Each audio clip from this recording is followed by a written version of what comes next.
السلام علیکم and good evening. You watching news night with Neelam Nawab. ناظرین، قتل حسین اصل میں مرگ یزید ہے. اسلام زندہ ہوتا ہے ہر کربلا کے بعد. ناظرین، آج 10 محرم یوم عاشورہ وہ دن ہے کہ جب انصاف اور عدل کے حصول کے لیے کربلا کی تپتی زمین پر نواسۂ رسول حضرت حسین نے اسلام کی حیات کے لیے اپنی زندگیوں کے چراغ اس طرح گل کیے کہ ان کی روشنی ہر اندھیرے میں حق کی تلاش کرنے والوں کو آج بھی راستہ دکھا رہی ہے. ریت کی تپش حضرت حسین اور ان کے جانثاروں کی ہمت و شجاعت کے سامنے پگھلتی نظر آئی. 72 افراد کا قافلہ ہزاروں کی فوج کے سامنے ڈٹ گیا اور رہتی دنیا تک ظلم و جبر کے خلاف مزاحمت اور حریت فکر کی علامت بن گیا. لیکن وجہ کیا ہے کہ مسجد نبوی میں اکٹھے نمازیں ادا کرنے والے اور غم حسین میں آنسو بہانے والے دشمنوں کی سازشوں کا شکار ہو کر ایک دوسرے سے الجھتے نظر آتے ہیں.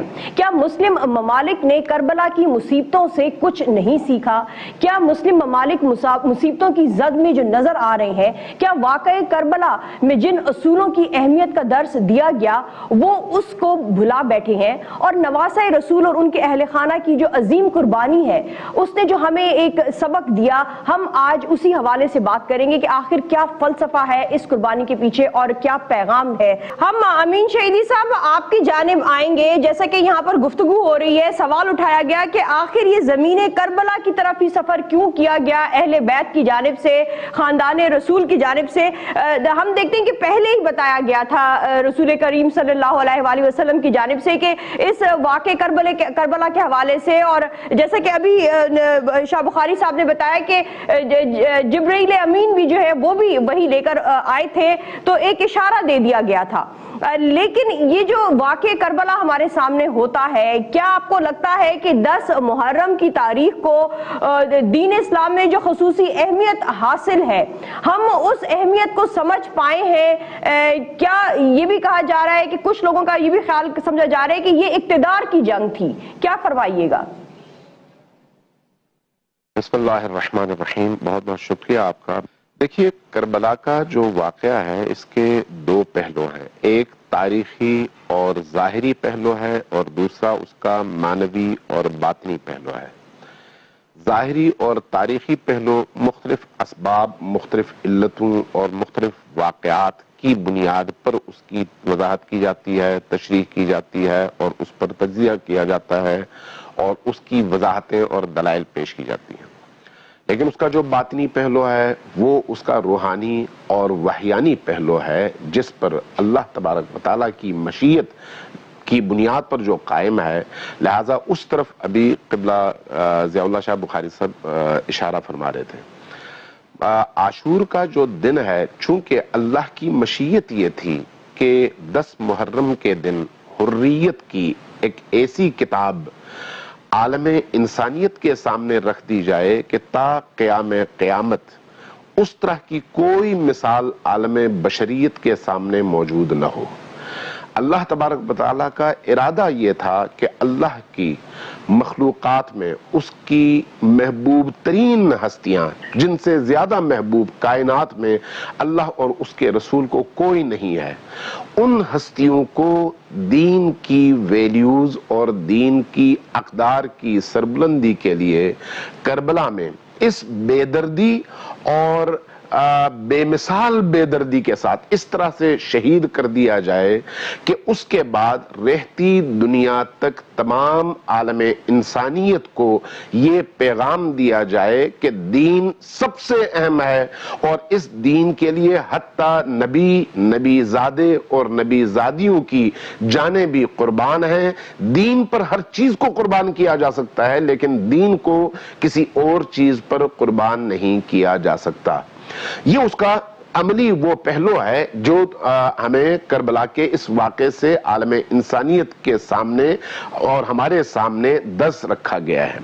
جب آپ اس اعتبار سے 10 محرم کو اور امام حسین علیہ السلام کے اس قیام کو دیکھتے ہیں تو آپ اس نتیجے پر پہنچتے ہیں کہ اگر آج دین اپنی روح کے مطابق زندہ ہے،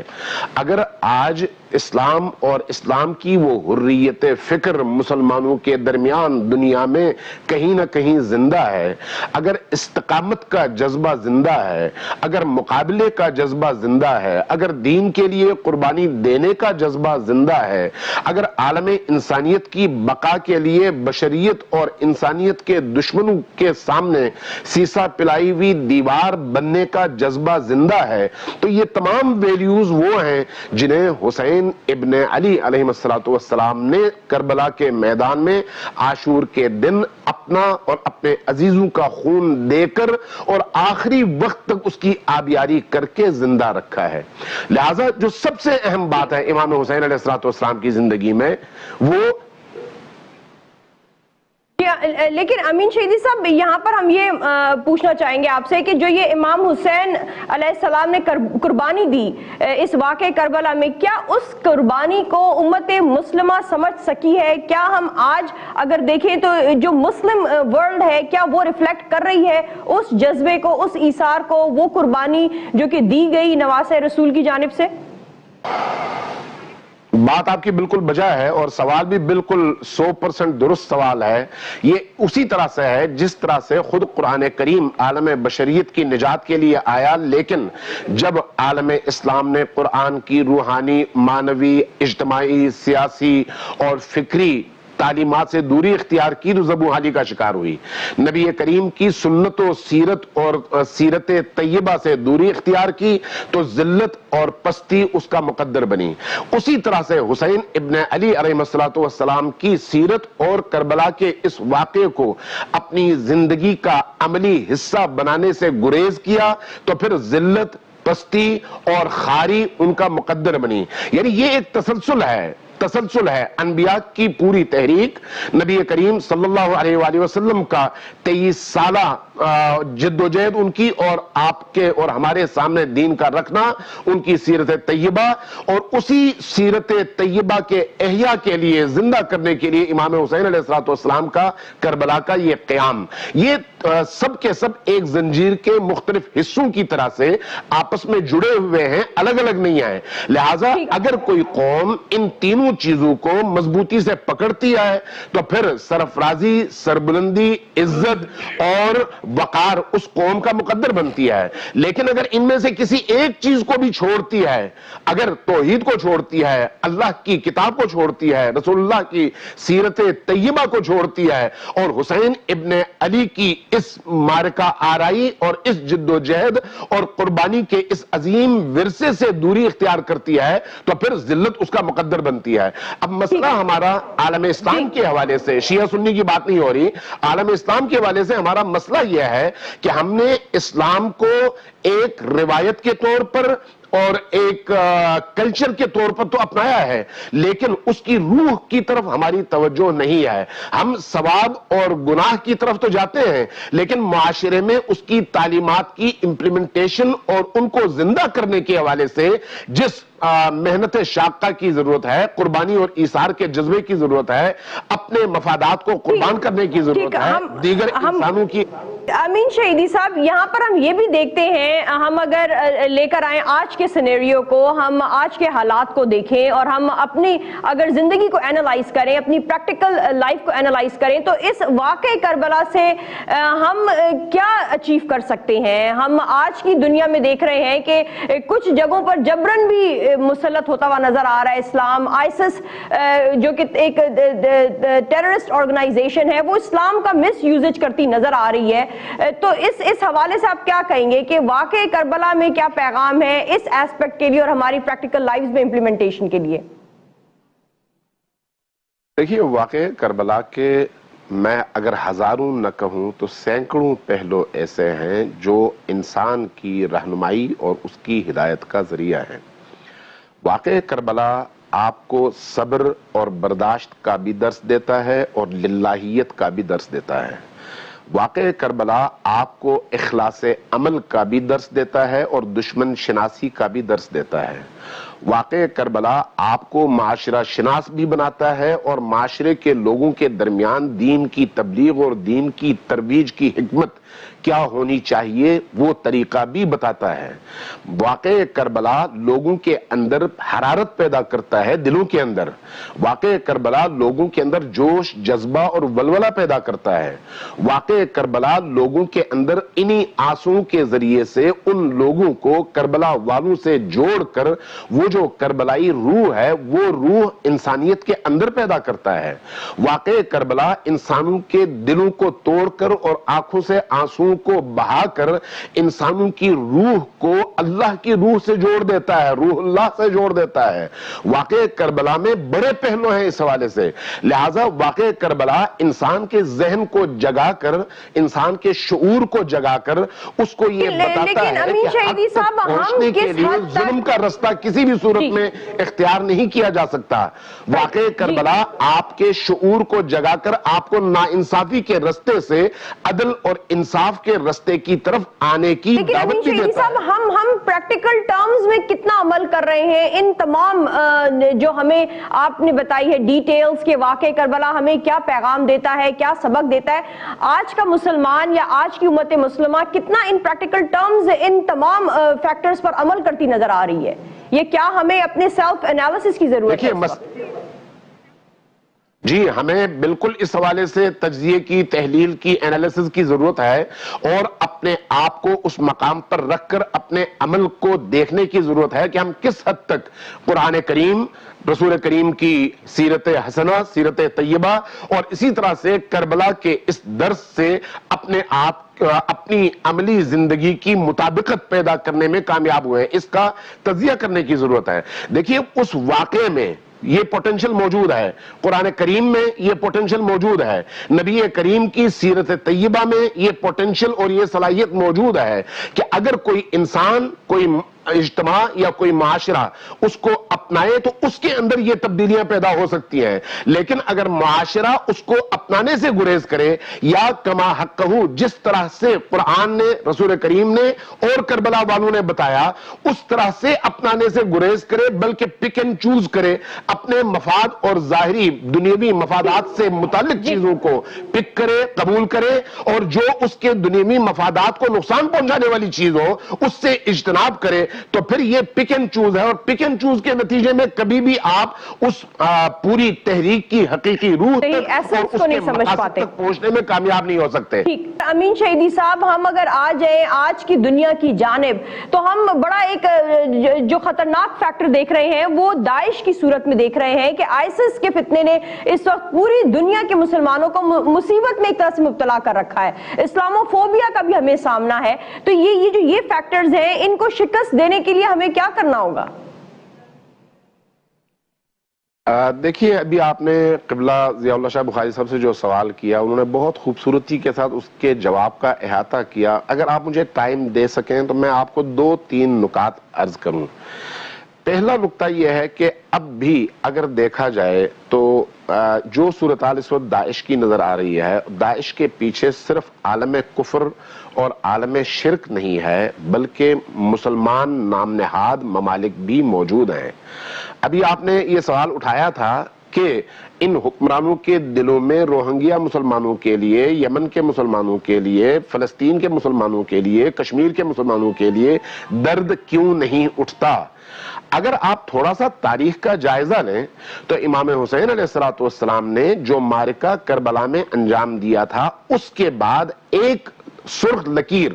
کھچ گئی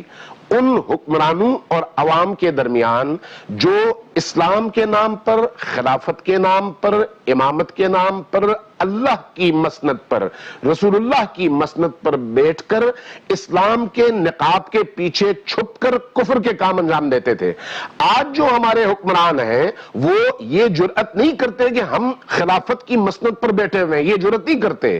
آج ہمارے حکمران جمہوریت اور بادشاہت کے لبادے اوڑھ کر کبھی بھی یہ نہیں کہتے کہ ہم اللہ اور رسول کے خلیفہ اور ہماری اطاعت واجب ہے، یہ امام حسین علیہ السلام کے 61 ہجری کے اس معرکے کا نتیجہ ہے کہ آج اسلام کے پردے کے پیچھے چھپ کر نہیں بلکہ جمہوریت اور بادشاہت کے پردے کے پیچھے چھپ کر وہی کام جو یزید 61 ہجری میں کر رہا تھا آج ہمارے حکمران کر رہے ہیں۔ لہٰذا اس فرق کے ساتھ اگر آپ آج کے حکمرانوں کے عمل کو دیکھیں تو آج کے ہمارے حکمرانوں میں شراب نوشوں کی کوئی کمی نہیں ہے، بد کرداروں کی کوئی کمی نہیں ہے، کرپٹ لوگوں کی کوئی کمی نہیں ہے، انسانی جانوں کے لینے والے قاتلوں کی کوئی کمی نہیں ہے، اپنے مخالفین کو ہر قیمت پر قتل کروانے والوں کی کوئی کمی نہیں ہے۔ جو یہ کام کرتا ہے وہ رسول اللہ کی امت کے رستے سے منحرف ہے۔ جب آپ اس اعتبار